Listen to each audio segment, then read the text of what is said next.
All right, welcome back, everybody. We're up to better health now. Now, I say colonoscopy, and I know you say, ugh. It's not so much the procedure, it's the dreaded prep leading up to the procedure. What if I were to tell you it's all changed for the better? A prep that tastes like lemonade, it's here. And other things have changed with the actual procedure that'll have you thinking, hey, now that sounds pretty good. This little lighted tube could possibly save your life.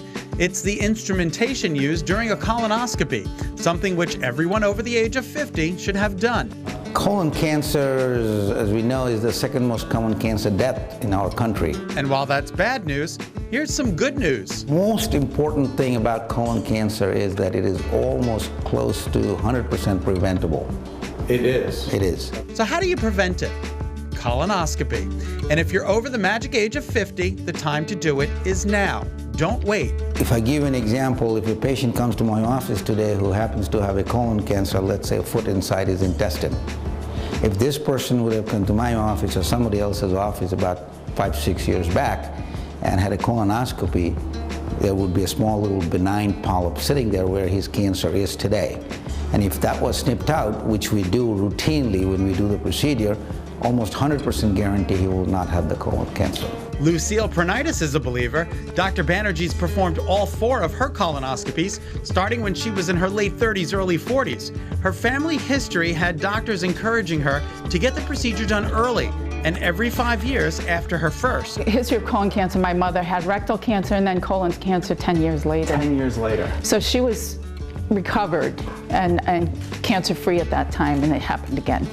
And my aunt passed away in Canada, though, of colon cancer. Of colon cancer. So you have a history of it in your family? Yeah, my grandmother and my uncle as well. While Lucy knows the importance of the procedure, she admits the prep leading up to it, brutal. What was worse? Was it the colonoscopy or the prep? The prep. It's always been the prep. It's always been the prep. The first prep I had, I threw up. Oh. And I would go see Dr. Banerjee and I'd say, you know, I did my best, but that is awful stuff. It really is. It's awful stuff. It was awful stuff. And I'd go, Dr. Banerjee, I did my best. I followed all the instructions.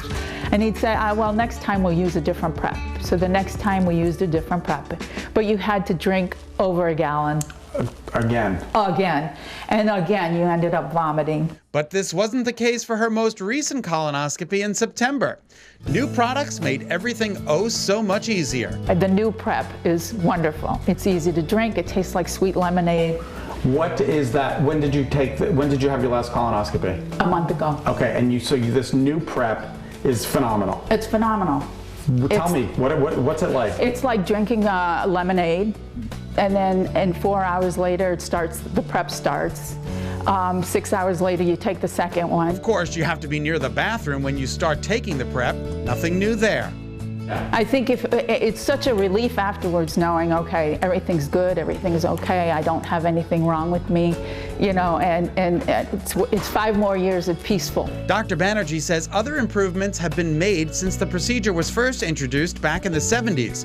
In addition to the prep being easier, technology has come so far. As you can see, there are openings here at the tip of the scope. Of course, there is a light source we hook it up with, and there is a magnified camera, chip camera here, and through these fibers, it gives you the picture on a television screen. If they see a polyp, we have, like we call snare, like a little wire you put around your neck, so we can put those things and snip that polyp out. Snip the polyp through. Right, absolutely. And medications have changed during the procedure. About 2003, 4, prior to that, the medications we used to use to keep that patient under sedation was not strong enough. So sometimes they will have some pain and discomfort in the middle of the procedure. Now you use the anesthesiologist, they're almost 95% of the time. They're the one who takes care of the sedation part. And there's only 1 day of downtime instead of 2. And you can even have your colonoscopy on a Saturday, so you don't have to miss any work. By doing colonoscopy, you're preventing lots of colon cancers. All right, now Dr. Banerjee will be performing my colonoscopy on January 11th. It's going to be an open house. I'm inviting everyone to come. No, I'm just kidding. It's not an open house, but he really is doing it. I'm going to be there to certainly get mine done. It's very important. So from the procedure, from start to finish. Now, just let me emphasize how far the prep has come. As Lucy said, it's like drinking lemonade. And if you don't like lemonade, they've got other flavors for you to choose from. That was my problem the first time. It was the prep. So that's all changed. Dr. Banerjee stresses that colonoscopies are especially important for people with personal history of colorectal polyps or colorectal cancer, a personal history of inflammatory bowel disease, family history of colorectal cancer or polyps, a family cancer syndrome like Lynch syndrome, type 2 diabetes, and race. Believe it or not, there's an increased risk for African Americans. So we just wanted to make sure that we got that information out there. To find a doctor who does colonoscopies, go to the website. And for the colon and rectal surgeons of Greater Hartford, it's crsgh.com. Kara? Yes.